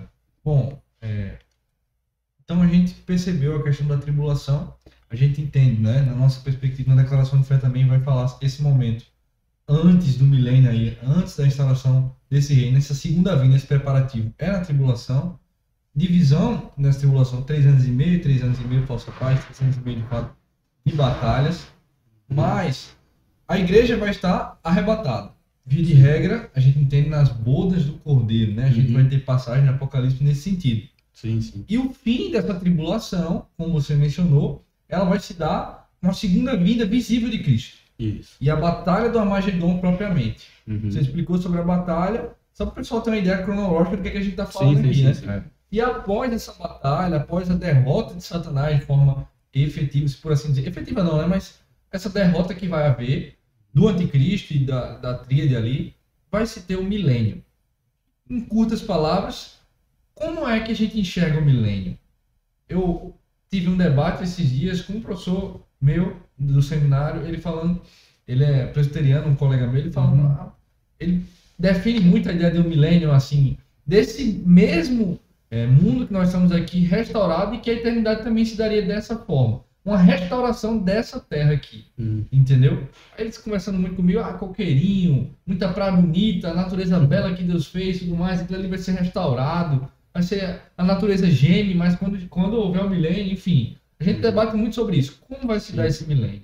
Essa terra é uma outra terra, a igreja vai ser parte ativa, a gente vai ser administrador, síndico desse reino milenar, como é que é? Então essa questão do milênio realmente é uma curiosidade muito grande que existe, né, em cima dentro desse campo da escatologia. Isso é um episódio pós ali, Batalha do Armagedon, né? Então a Batalha do Armagedon marca esse fim ali, né, da grande tribulação, o Senhor sai vitorioso, e aí vem junto com a igreja e os santos ali salvos, né, de todas as eras, e governaremos junto com ele no milênio. E aí é interessante essas teorias que o próprio Gabriel trouxe. O texto, ele não menciona, digamos assim, a logística desse milênio. Então, eu usei essa palavra quando a gente estava falando no curso. É interessante, irmãos, que realmente a nossa mente humana, ela quer pensar recursos e formas de caber todo mundo, esse povo todo aqui nessa terra, né? Porque realmente, assim, é muita gente. É muita gente, é o povo que já foi salvo, junto com o Israel que está lá. Então, assim, é muita gente. E aí a gente começa a pensar, na nossa falha, na nossa mente humana ali limitada, a querer pensar como será. Tá? Como será. Até porque a Terra realmente ela vai estar devastada após a grande tribulação. Como falei para vocês, né? A vida marinha vai ser atingida, a vida terrena vai ser atingida. Então não vai ter alimento, não vai ter mais nada. E aí, quando o milênio começar, vai ser um reino realmente justo, de paz, e um reino que o Senhor governará. Então, ele é um bom juiz, ele é um bom governador, ele é o rei por excelência, o rei dos reis. Então, ele vai prover todas as coisas. Então, como será essa provisão? Como viveremos? O texto ele não mostra, ele só mostra que vai ser um reino bom, um reino de paz, um reino a qual a humanidade contemplará a bondade e a misericórdia do Senhor. Porém, como isso vai acontecer, aí eu volto a palavra, a logística que isso vai acontecer, o texto ele não deixa claro, o texto ele não fala sobre isso, tá? Então eu vejo muito por aí. Dando continuidade cronológica, né? A gente vai ver, após o milênio, a efetiva derrota, se por assim dizer, de Satanás e o juízo, né? Como que a gente vai enxergar, como é que a Bíblia a gente relata, né? Como é que está relatado na nossa declaração também, enfim, como é que a gente enxerga esse pós, dando a continuidade cronológica do que você estava explicando. Pronto, então assim, já no finalzinho ali desse milênio, né, Satanás ele vai ser solto e assim, vai enganar ainda, mesmo as pessoas contemplando todo esse reino, né, para você ver. Então a gente ainda que será enganada por ele, tá? Não vai ser mais o anticristo, tá? Dessa vez realmente vai ser Satanás. E ele vai enganar. Até passar desse povo ali, realmente assim, passarão pelo milênio, né? Ou serão salvos realmente os santos, os salvos, aqueles que não cairão nesse engano do mal, tá? Então, passado tudo isso, ele finalmente vai ser ali, tendo a sua condenação final. E viveremos aí para sempre com ele. Porém, antes disso, nós temos esse episódio do Trono Branco, que é um julgamento onde todos aqueles participarão para receberem a sua condenação.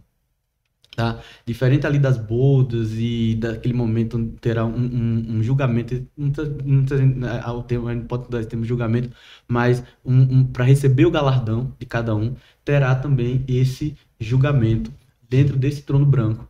E aí nesse trono branco, né, todos os ímpios de todas as eras ali serão julgados e condenados. Tá? Então ali realmente é um julgamento para quem é do campo jurídico, né? Não vai ter ali promotor de defesa, não, vai ser ali realmente, todo mundo já está com a compadecida, né? Não, nada disso. Então vai ser ali um julgamento para a condenação de todos aqueles que se opuseram a Deus, todos os ímpios e tudo mais. Tá? Então, nesse momento aí desse trono branco. Tem uma pergunta anônima que diz assim: Satanás foi preso após a morte de Jesus? Após a morte? Como assim? Também não entendi bem. Vamos entender, essa questão da prisão é interessante. Eu lembrei agora desse ponto. Porque assim, quando a gente fala de prisão, a gente não pode esse termo prisão, na verdade, né? Ele não acontece no sentido literal. Porque você não... inclusive, até lembro de uma pergunta parecida na época do curso, quando eles falaram assim, então como é que se pode prender espírito? Tá? Então a questão não é prender espírito. A ideia realmente assim, é você limitar essa atividade dele nesse período. Então, por isso que eu utilizar a palavra prisão. O Satanás é aprisionado. Então, o Satanás ali, ele é limitado dessa sua ação maligna, né? E, consequentemente, o milênio ali, ele começa.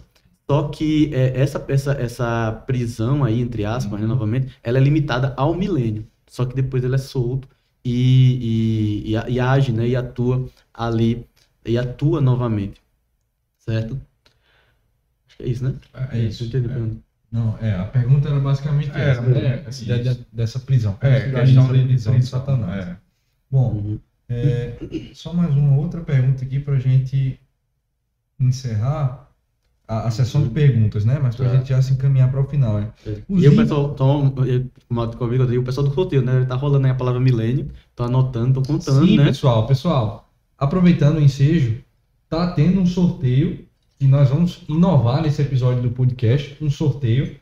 E como é que vai ser esse sorteio? Vai aparecer na tela, apareceu na realidade durante todo o episódio, a palavra milênio, certo? Milênio. Você viu quantas vezes essa palavra milênio apareceu, quantas vezes ela esteve presente aí, quem está contabilizando. E eu quero pedir que a partir de agora, você vá colocando no chat. Queria pedir a Edline, Matheus, que deixasse explicado também, fixado no próprio chat aqui, para você dizer quantas vezes a palavra milênio apareceu, certo? E o pessoal ir comentando, porque daqui a pouco vai ter um sorteio, certo, pessoal? Mas, bom, está sendo muito produtivo. Eu acho que a gente está conseguindo ter aí a dúvida de muitos, aonde acontecerá esse trono branco, como explicar, se o trono branco é no céu, como é que os ímpios estão presentes no céu, né? Muita gente tem esses questionamentos, que a gente não consegue deixar fechado, mas como essa última pergunta aí, né? Mas respondendo essa última pergunta, e depois vou passar para onde a gente quer chegar, mas tem como responder essa? E o julgamento do grande trono branco vai ser no céu, como os ímpios vão estar lá para serem julgados? Entendi. Não tem como ser, né, realmente no céu, porque o céu é realmente lugar puro, lugar dos santos. Isso. Entendeu? Então esse trono branco é no sentido de juízo. Uma dimensão diferente, né? Da questão de que acontecerá esse julgamento, tá? Então acaba caindo naquela mesma logística do milênio.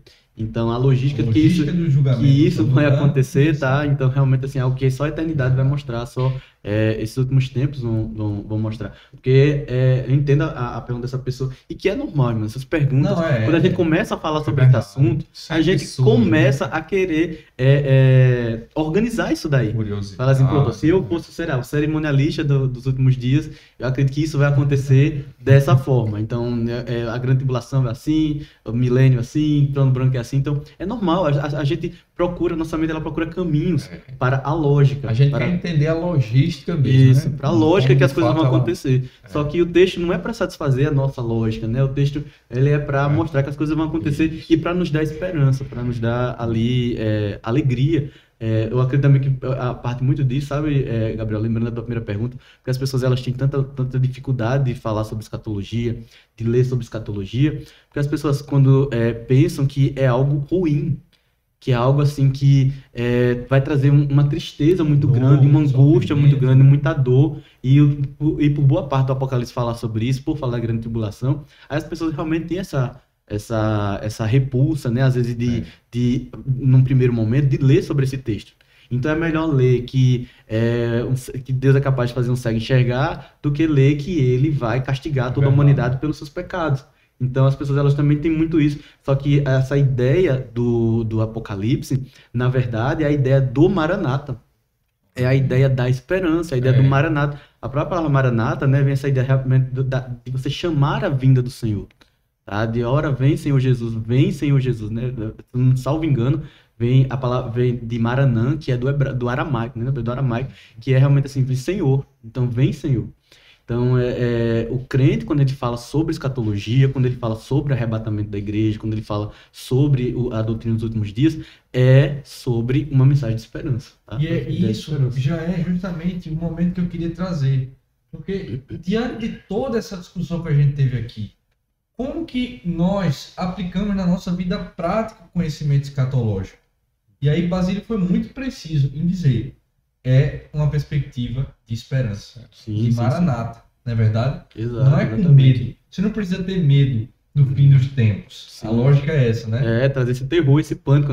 Quais são, Basílio, se você pudesse elencar, né? Como que a gente vai enfrentar, enquanto cristão, a perspectiva do fim dos tempos? O que é que você nos diria aí? Eu acredito que assim, a primeira questão é perder esse medo de ficar. Tá? Esse medo de ficar e tudo mais, de ser, entre aspas, esquecido, deixado para trás, né? Eu acredito que essa ideia realmente tem que acabar e que a gente, a partir do momento que você tem essa questão da certeza da salvação, que você está justificado pelo Senhor, que a graça ele alcançou, isso aí já é um grande passo. A partir daí, perder segundo medo da leitura do texto. A leitura de você ler esse texto e estudar sobre ele, realmente se aprofundar. Se eu não me engano, tá tendo na lição dos jovens, né? Adolescentes, né? Os jovens estão estudando Daniel, juvenis está escatologia, o professor de juvenis está ali. Pronto. Tá vendo? Então, assim, realmente pegar essas oportunidades, né, para ler sobre o texto. E é muito bom, né? Muito importante já introduzir no pensamento da juventude, né? Isso. Então, assim, já vai lendo, já vai tendo base sobre isso. Esse tabu, né? E isso, perder esse medo dessa leitura, porque quando você lê sobre isso, você vai vendo que esse medo vai indo embora. Até quando a gente vai ver, até o próprio Deus, quando ele vai falar, ele traz profecias muito duras para Israel no Antigo Testamento, e profecias ali tanto a curto prazo como profecias escatológicas, é uma profecia realmente dura no primeiro momento, mas após essa profecia, no capítulo seguinte, ou nos versículos seguintes, tem uma mensagem de consolo, de esperança, do restaurador, do remanescente de Sião. Então, sempre o Senhor, ele não é aquele poderoso castigador que está ali, né, com cajado a todo momento para castigar, bater, matar, prender, não. Então, eu acredito que vai muito da ideia de como você vê Deus, a ideia de a forma que você vê, que você estuda sobre o Apocalipse. É verdade. Tá? Então, eu acredito que vai muito por isso. Não você vê esse Deus como poderoso castigador, como esse julgador que vai lhe condenar para o inferno, que vai lhe lançar no lago de fogo, faz você realmente ter medo das últimas coisas. E quando você vê como seu pai, como seu amigo, como aquele que morreu numa cruz para que você hoje tivesse acesso à salvação, tivesse salvo, e conhecesse ele através da sua palavra, então acredito que isso muda completamente a forma que você lê a palavra, que você estuda. Sai e vem o prazer, né? O prazer, a alegria. Né? Exatamente, a gente toma gosto pela palavra, sabe? Acho que é muito isso. Acho que a palavra que a gente poderia trazer é justamente essa. Tanto de esperança quanto de preparo. Né? Sim. Esses dois, esse binômio, esperança e preparo. Isso. A gente tem que ter ideia de que o Senhor Jesus disse que ele viria no momento em que nós não esperaríamos. A vinda do Senhor será repentina. Nós não vamos estar esperando, ao mesmo tempo que nós estamos prontos. Independente do momento que for, nós estamos prontos. Porque nós somos comprados por esse selo, na verdade, com o preço de sangue. Sim. Não é verdade? Isso também. Então, outra questão, né? Eu estou falando sempre uma questão, mas essa discussão escatológica, ela também tem implicação na vida missionária da igreja. Sim. Como você enxerga, Basílio? Como você diria para as pessoas? Como elas lidarem com as missões e a perspectiva escatológica? Você diz, o mundo está acabando mesmo? Já estou salvo? Não cada um ficar nas suas casas, né? Esperando da hora. É verdade. Tem sim. É um ponto assim, bem interessante, né? Inclusive até um ponto delicado também. Uma vez eu entrei numa discussão a respeito de um texto, a qual fala que nós podemos apressar, entre aspas, a vinda do Senhor, se nos dedicarmos, né, à missão e tudo mais. Então, eu acredito que existe sim uma relação, sim, até porque dentro da nossa própria pregação missiológica, ela é mencionada sobre a vinda de Cristo. A gente fala, Jesus tinha um plano na sua vida, ele quer te salvar e ele está voltando.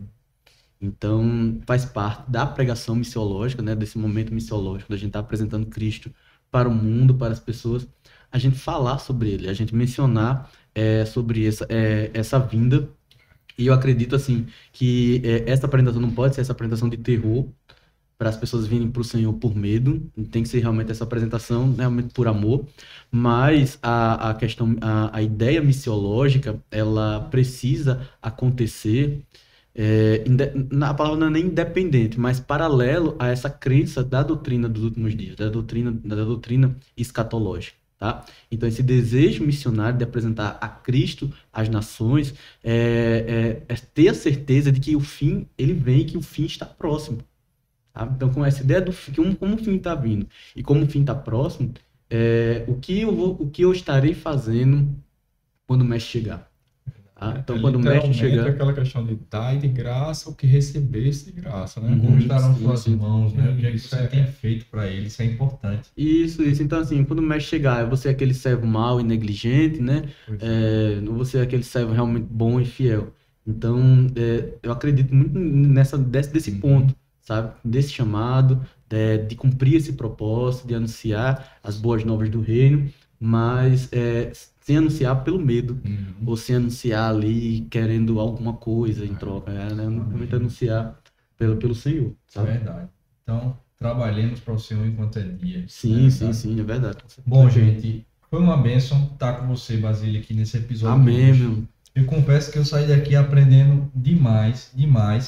E aí, o sorteio. Tá acontecendo aqui, o pessoal já tá Pessoal, começando. tô vendo muita gente aqui falando já como é que vai ser.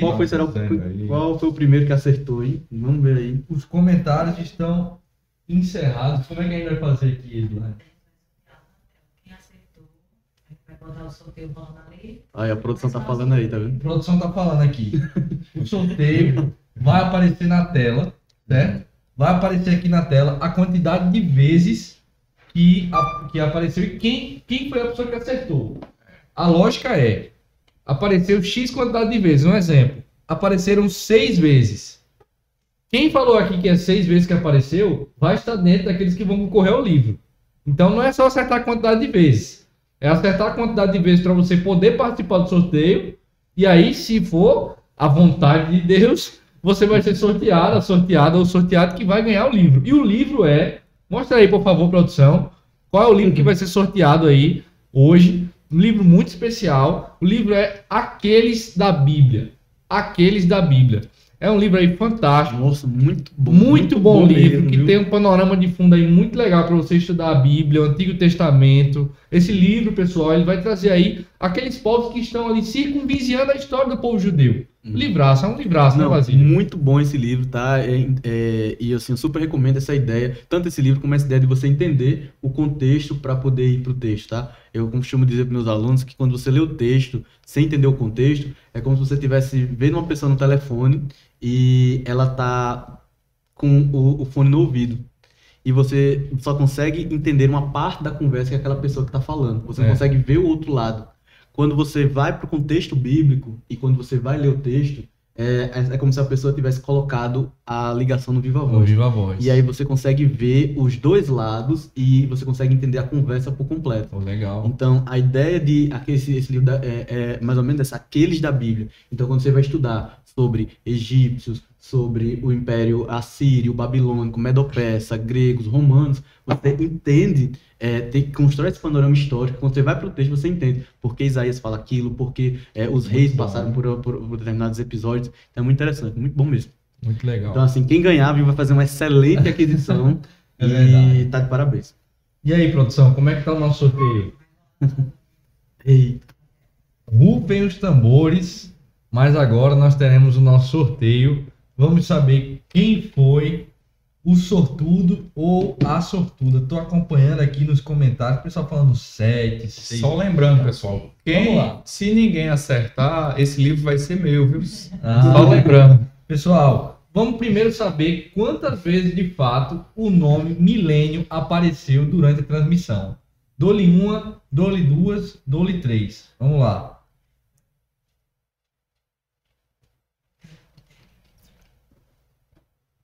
Vamos saber agora quantas vezes a palavra milênio apareceu aí na transmissão. Se eu estivesse em casa, eu estaria participando, viu? Com certeza. E apareceram 6 vezes. 6 vezes. Eu vou até olhar Quem o chat falou agora, ver como é que 6 vezes, quem falou que apareceu 6 vezes, acertou. Quem não falou, tá precisando trocar o óculos. Eu vi a irmã Eliane falando que foram 4. Eu acho que tem um problemazinho aqui, pessoal, que eu acho que umas 6 ou 7 pessoas falaram que foi 6 vezes. Não, mas eles vão ser eles que vão participar do sorteio agora, Isso, entendeu? Esses sim, nomes aí é que vão estar dentro do Ah, sorteio. ótimo. Então nós vimos aí alguns nomes: Rosinalva, Keren, Amanda. Muito bem, aí, parabéns para os irmãos que estão atentos aí, estão Lívia, o ligados. pessoal tá todo mundo falando aí. E agora nós vamos saber das pessoas que falaram que foi 6 vezes, quem é que vai ser sorteado com o livro. Vamos ver agora. Rapaz, olha os nomes aparecendo aí. Lívia Eita, Santos! Irmã Lívia, jovem. Parabéns, irmã Lívia. Jovem da nossa congregação, foi sorteada aí Você com conhece, esse né, livro. esse É da livro? nossa congregação. Parabéns, jovem. Lívia. Lívia, que Deus te abençoe. Estava atenta aí E hoje foi lançado Sortes e a sorte recaiu sobre você. Parabéns. Coisa boa, pessoal. Excelente presente, viu? Daqui Que do bênção, programa. que presentaço. Uhum. Lívia, comemora aí que o livro é seu, amém? E aproveite bastante, né? É verdade. Leia, é verdade. tudinho. Pessoal, agradecemos vocês por estar com a gente participando até agora. Basílio, foi muito bom estar com você. Meu irmão, muito obrigado. Você possa dar suas últimas palavras aí para os nossos telespectadores, para a gente estar encerrando aí o nosso programa. Suas considerações finais. Eu queria agradecer mais uma vez aqui pela oportunidade, por esse convite, estar conversando aqui com vocês sobre esse tema aqui tão bom. Foi uma conversa para mim muito agradável, a gente acabou assim, muito leve, eu não nem vi o tempo passar. Na verdade, acabou mais rápido que eu pensava, né, que eu imaginava, porque normalmente assim, quando, como a gente falou, né, como é um tema não tão trivial, extenso, a gente fica naquela apreensão e tudo mais. Porém, foi uma conversa assim, muito boa, um papo muito produtivo. E reforçando, né, o convite aí do Gabriel, esteja sempre presente aqui nesse canal, nesse programa. E compartilhe, curta, se inscreva no canal. E qualquer dúvida, né, qualquer questionamento, procure aí a sua liderança, o seu pastor, para que ele possa lhe orientar, tá? E caso, né, queiram aprender um pouco mais sobre teologia, só queiram ter o interesse de fazer um curso teológico e tudo mais, procure o seminário da sua igreja, o Centro de Estudos Teológicos da Assembleia de Deus, o CETAD, que a gente vai estar ali lhe esperando para a gente falar e conversar sobre isso, e vocês vão poder tanto participar dos cursos, como também ali para a gente conversar e bater um papo, tá bom? Amém. Muito bem. Meus irmãos, que Deus abençoe, não é verdade? É isso aí. Fiquem na paz do Senhor. E curte, comenta e compartilha no 3, 1, 2, 3. Aprende, crente! Deus abençoe.